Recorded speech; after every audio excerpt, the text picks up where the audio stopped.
This is a story about righting the wrongs of history. It is about modern Judaism and what it means to be a Jew today.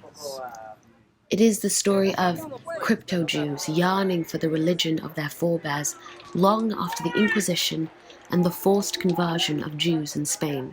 It is about people finding faith and falling in love with spirituality. And it is the story of Kulanu, a tiny non-profit that supports isolated, emerging, and returning Jewish communities. And its recent trip to Nicaragua, where Kulanu volunteers assisted in changing Jewish history.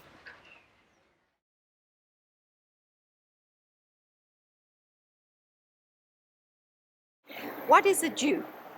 Oh, what I think a Jew is? Well... what is a Jew? What is a Jew? What is a Jew? Okay. Kulanu is non-denominational.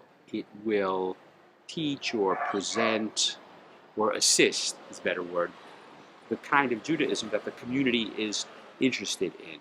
With the rise of Christianity, conversion of Christians to Judaism became prohibited by law. Conversion became a danger both to the convert and to the people involved with the conversion. Since Jews were kind of persecuted and despised for a good part of our history, you wouldn't have all that many joiners. You know, who would want to join a group that would subject you to so much difficulty by being part of it? Soy una de las 114 personas que hicieron conversión en Nicaragua y actualmente soy el presidente de la comunidad judía sefardí.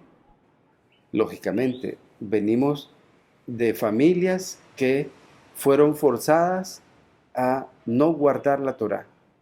Sin embargo, fueron legando de generación en generación costumbres judías. Entonces ustedes se pueden imaginar la expectativa de vida que tiene esta comunidad.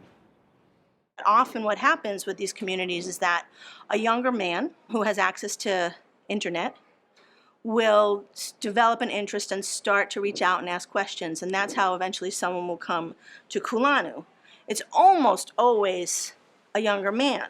I don't see what we do as being a missionary. We're going to people who ask us to come, people who want this. That was really important to me when I decided to become part of Kulanu, was as long as we're not going to be like some other faiths that go into a country or into a village and try to convince people to become part of their faith.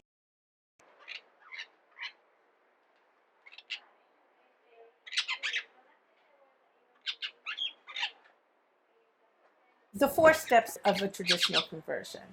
The first step of a traditional conversion is study. There has to be a certain amount of knowledge, study, and commitment that goes into a person who wants to convert.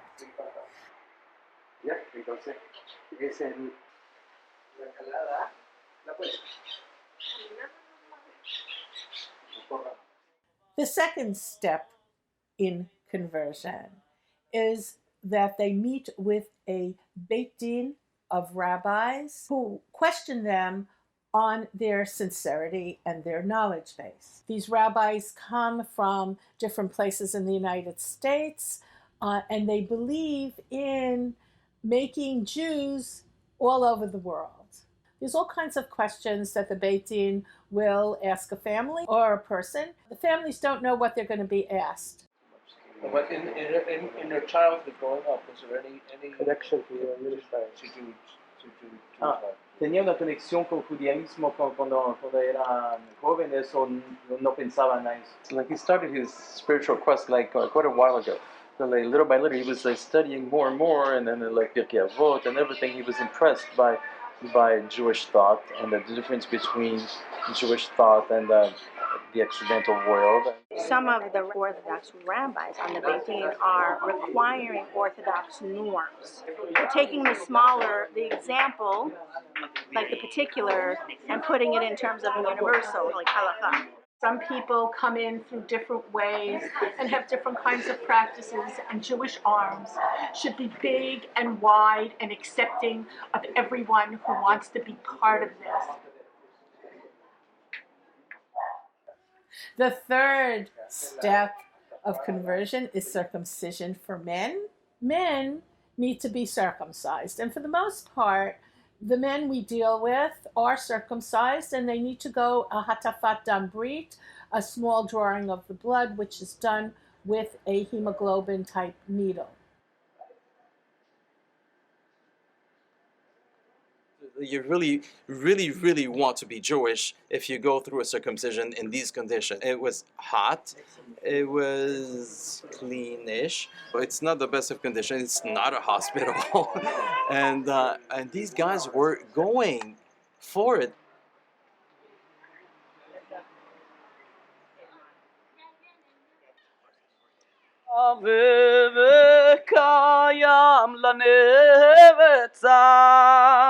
מלך העולמים מלך, משובח ומפואר עד יד שמו הגדול, ברוך אתה אדוני מלך, מהולל ותשבחו.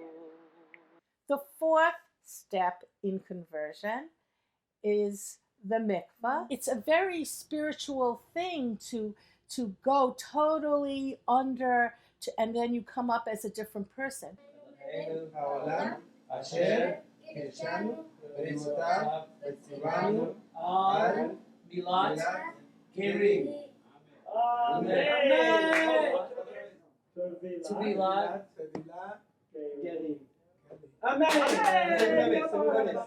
It's a renewal. Water is always a renewal. Whatever the images and deep images of water is, that goes into the experience.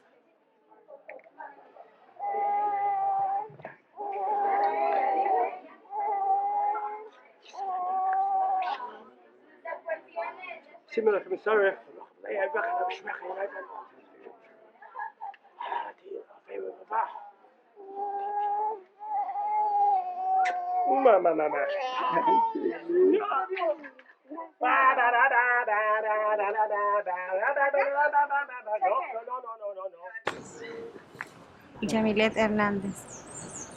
¿Y el bebé? Yerushalayim Malca. Por mí misma me llamó la atención comenzar a investigar en Google, Internet. Entonces comencé a investigar términos, por ejemplo, qué es judío. La gente cuando preguntan por qué, de dónde viene ese frit, yo digo, soy hijo de un inmigrante judío húngaro sobreviviente de los campos de concentración nazi. Mi primer recuerdo judío fue con mi mamá, porque ella decía que el cerdo no se comía. Judío es más allá de decir la palabra judío. Judío es aceptar a Dios en su interior, en su corazón. Abogado judío, político judío, diplomático judío e ingeniero judío nicaragüense.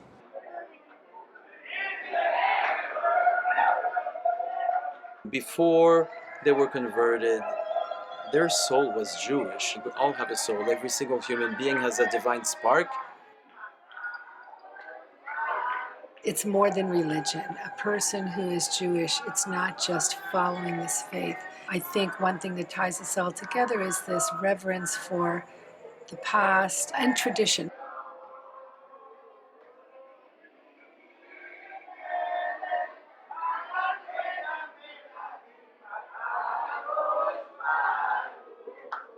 That to be a good Jew is how do we live our Judaism in the street. It's not how kosher we keep our hat at home or how black our hat is. How we live our life, what sort of derech eretz we have in the world. A Jew is someone who commits to a Jewish way of life, holidays, life cycle events, and inside of them, they want to be part of the Jewish people and contribute to the world Jewish community. A Jew is somebody who relates to Torah and Jewish tradition as an expression of the divine and a key to linking their own life with the mysteries of the universe.